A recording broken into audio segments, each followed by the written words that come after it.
Welcome, everyone. Thank you for coming out today. It's my pleasure to welcome you to Potter's Wax Museum, the oldest wax museum in America. I am Ed Swift, just in case you don't know me, the Chief Operating Officer for Historic Tours of America, owners of Potter's Wax Museum, Old Town Trolley Tours, and several other museums here in St. Augustine. Today, we honor one of St. Augustine's iconic historic figures, Henry Morrison Flagler. The bronze statue that we'll be unveiling soon today in his name is the latest in a continuing series of figures that we've been working on here at Potter's Wax Museum, historical figures that have been important in St. Augustine history as well as American history. Some of the other figures inside that we've already unveiled in the last few years, we have Reverend Dr. Martin Luther King Jr., as well as Ray Charles, who are all both important in St. Augustine history. Today we have some special guests here today. We have the new president of Flagler College, Dr. Joseph Joyner. Yeah! Where is he? There he is! There he is. Flagler College's history professor, Dr. Leslie Keys. Hello. As well as other dignitaries I saw. I think I saw our mayor, Miss Nancy Shaver. Nancy, hello. Good to see you. Behind the historic marker. Good to see you. Thank you very much. We have other commissioners here today, ex-mayor Gardner, and I saw Joe Bowles back there. Hello, sir. Good to see you. Welcome. Also, Richard Goldman, VCB Executive Director, is here today. Thank you for coming.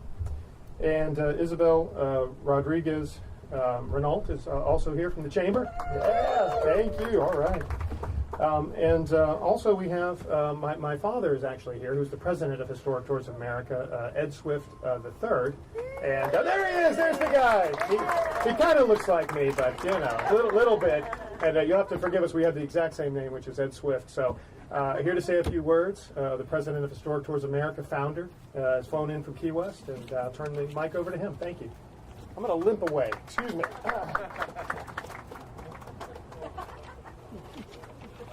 Actually, I'm Ed Swift. I don't know what to do with this.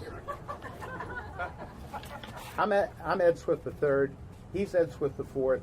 And a few years ago, he blessed us with Ed Swift V. Historic Tours of America has been involved with historic preservation for 45 years now.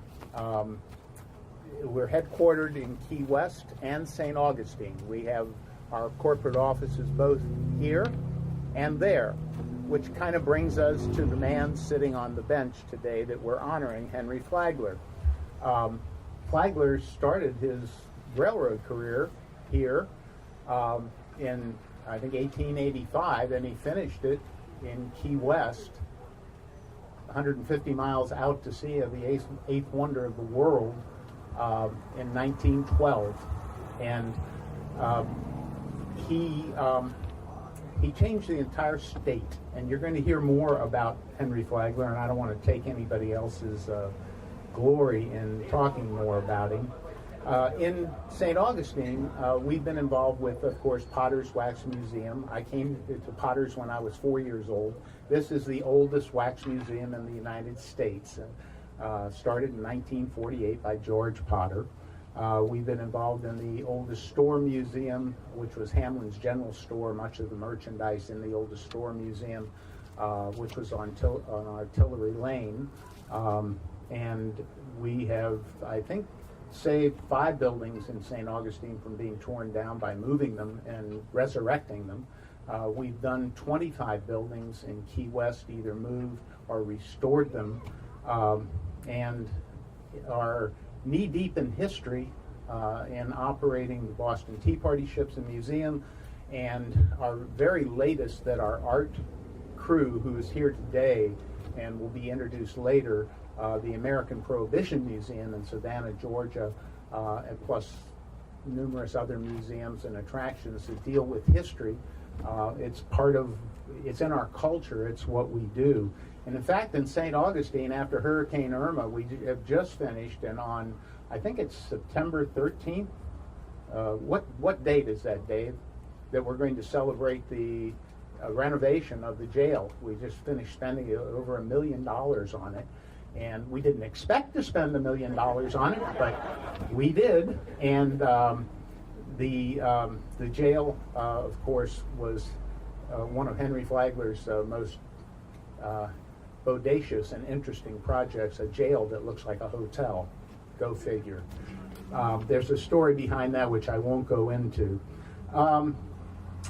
The art department that produced this magnificent figure, and it produced many of the figures here and all of the figures in the Prohibition Museum in Savannah, they're here today, and I'd like to ask, when I call their name, if they would raise their hand and go, "Yay, here I am."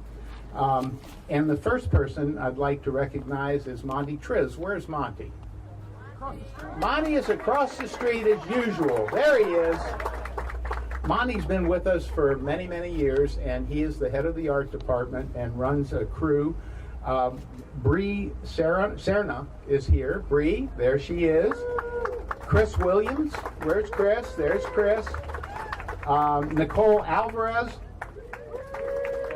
and a man that has so many capabilities, Ernie Poole. And Wayne Taylor, my father's son-in-law, I don't know if he's here. Yeah, Wayne's not here, but the man who did this sculpture, the sculptor, is, I think, incredible. He's a young man. He went to Flagler College, dropped out of college, and came to work for Monty. And the rest is history.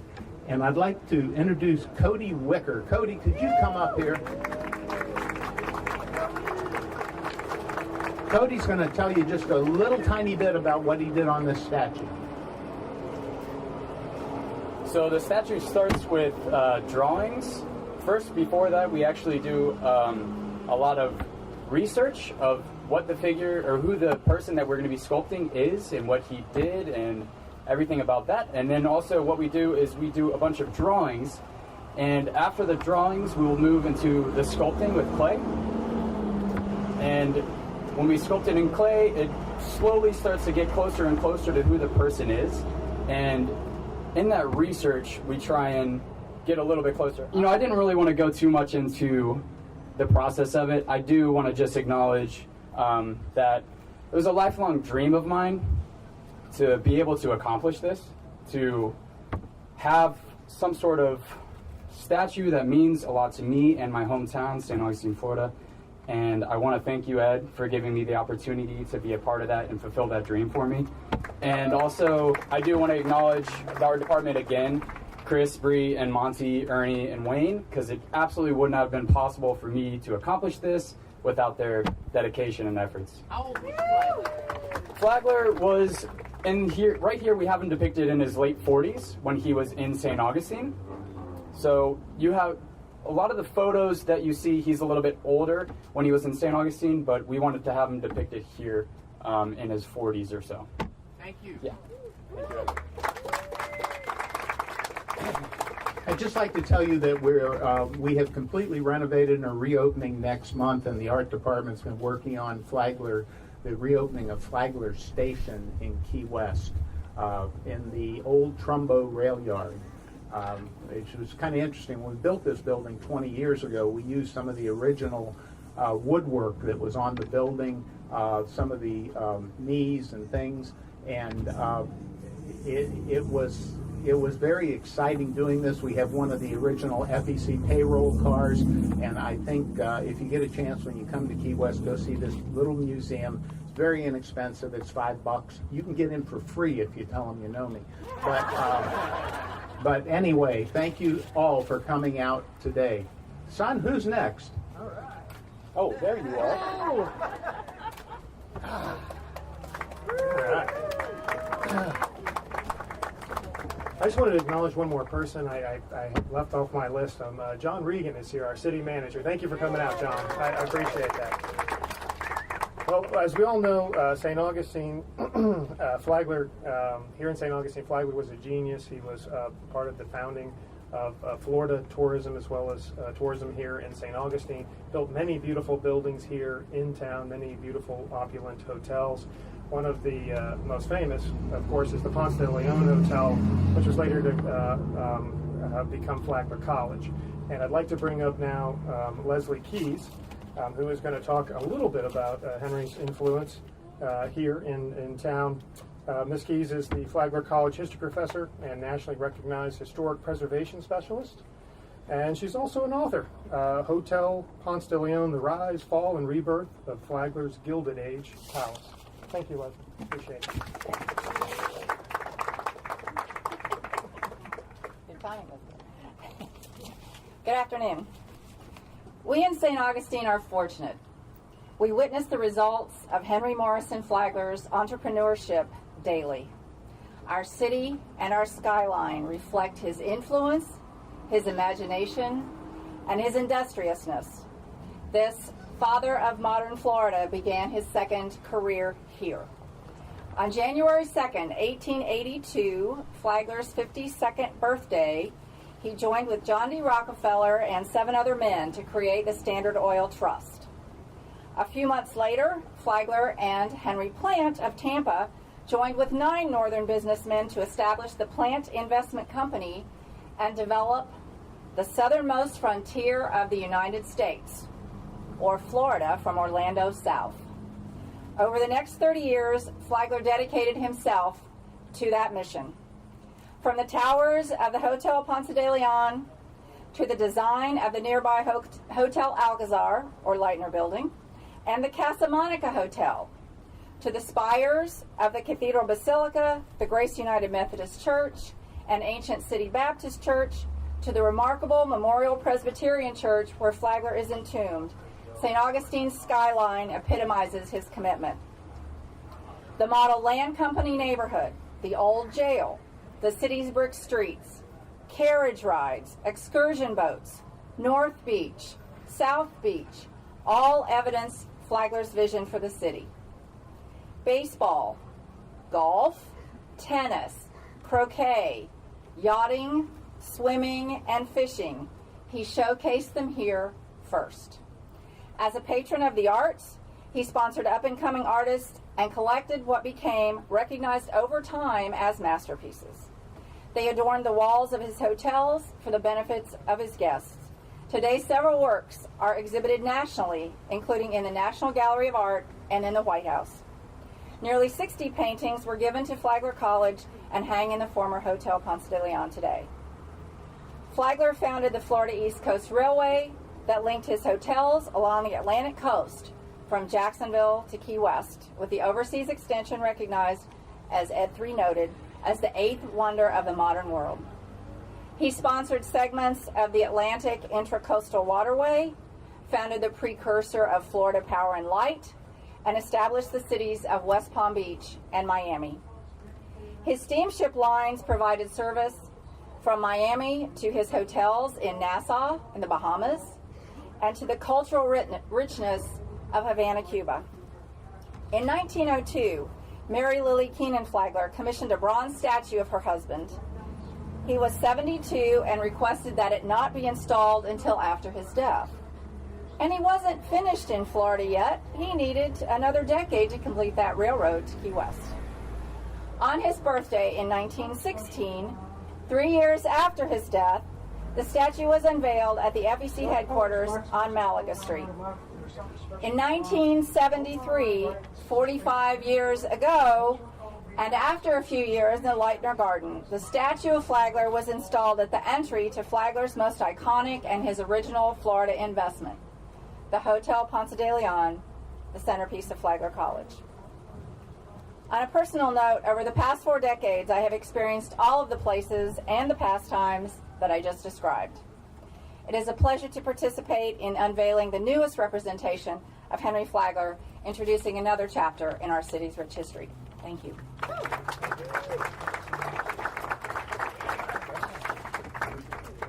Thank you, Leslie. All right, next we're going to have Joe Joyner come up. Joseph Joyner. He's the person who gets to oversee this incredible palace in Paradise, Flagler College. Dr. Joyner, thank you for coming today. Thank you, Ed. And it is my honor to be here, and I want to congratulate Historic Tours of America and also Potter's Museum for their latest statue, and I just want to say how grateful we are to be invited to participate in this experience. Before I get started, I did find out that Cody, our artist, was a graduate of St. Johns County School District K through 12. I had to plug that real quickly. And I met Cody's mother. Where's Cody's mother? There she is. Yeah, so congratulations to you. You know, Dr. Graham and Dr. Keyes are the experts on Henry Flagler, so I'm not going to go into that. But I will tell you, 3 months into my presidency, we experienced a hurricane, which fortunately I had a lot of experience with hurricanes from my previous job. But one of my favorite quotes of Henry Flagler came to mind. And he said, at the time he was building the Ponce de Leon, "I think it more likely I am spending an unnecessary amount of money in the foundation walls. But I comfort myself with a reflection that 100 years hence, it will all be the same to me, and the building the better because of my extravagance." Little did he know that 130 years later, not only is that building standing tall and standing strong, but it's withstood many hurricanes and storms, and it will be there for another 100 years, and we're grateful for his vision. We are at Flagler College celebrating our 50th anniversary all year long, and using the tagline, "Celebrating the Trailblazing Spirit." And we do that knowing that our students and our alumni chart their own course and they build their own legacy, just as Henry Flagler once did. They harness their creativity, innovation, and ingenuity attributed to Henry Flagler as they set out on the world. We also try to instill in our students, and we've talked a lot about this, about being good stewards of the community, not only of the buildings, but what they represent. Our beautiful and wonderful community, the integrity, responsibility, and pursuit of excellence that signified Henry Flagler. So it is our honor again to be here. Congratulations, Ed and the team, and thank you, and I look forward to the unveiling.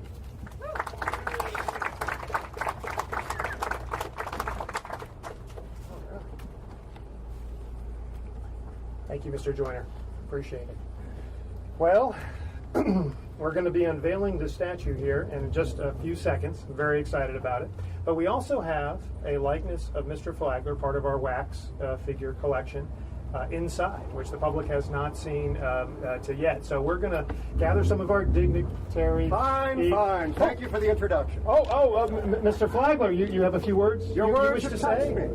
Oh, well, the mic is yours.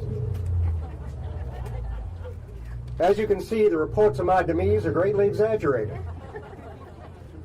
I'm quite honored by today, and I'm often asked on momentous occasions such as this, the secret of my success. It is really quite simple. I've always endeavored to persevere. Perseverance, stick-to-itiveness, never giving up. St. Augustine is a prime example of that philosophy, as you can see. But in the 90s, I was hit with a great freeze after all these improvements and found myself looking to the south. I knew I had to go to warmer climes to keep my clients coming, and so I followed the rail.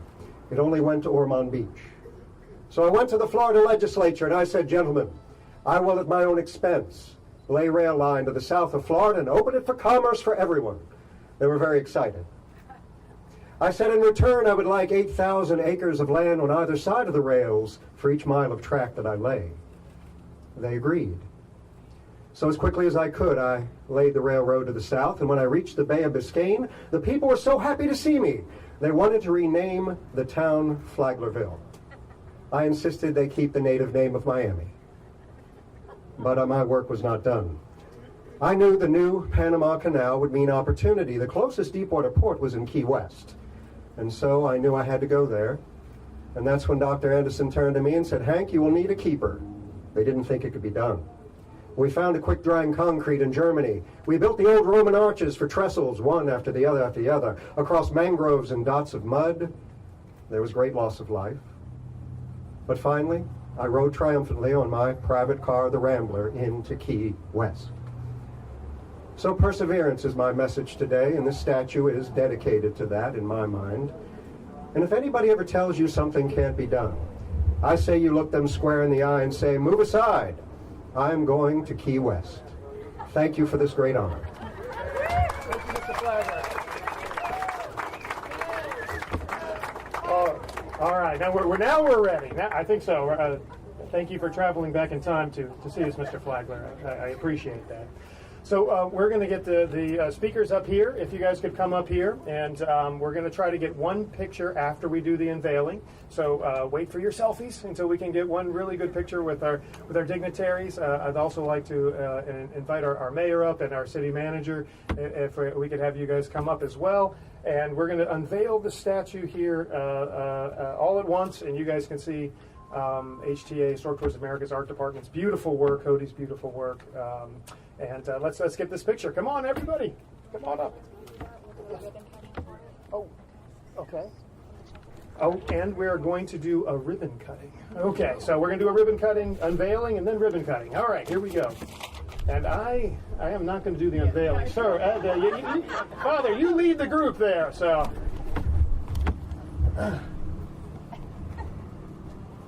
No, ladies, where are the ladies? Leslie, where are you? Sit in the front. Mayor, where are you? Get up here. You got it? Yes. Come on up, Leslie. It's going to be a tight picture. Gather in, gather in. Okay, I want you to be there. Hug the mayor, hug the mayor. All right. On the count of three. Dave Chatterton, you going to do it? All right. 1, 2, 3. Woo! Beautiful. Very nice. All right, let's do the ribbon cutting.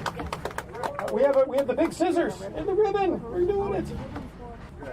Are we ready? Everybody lean in and smile. Woo! 1, 2, 3. Smile.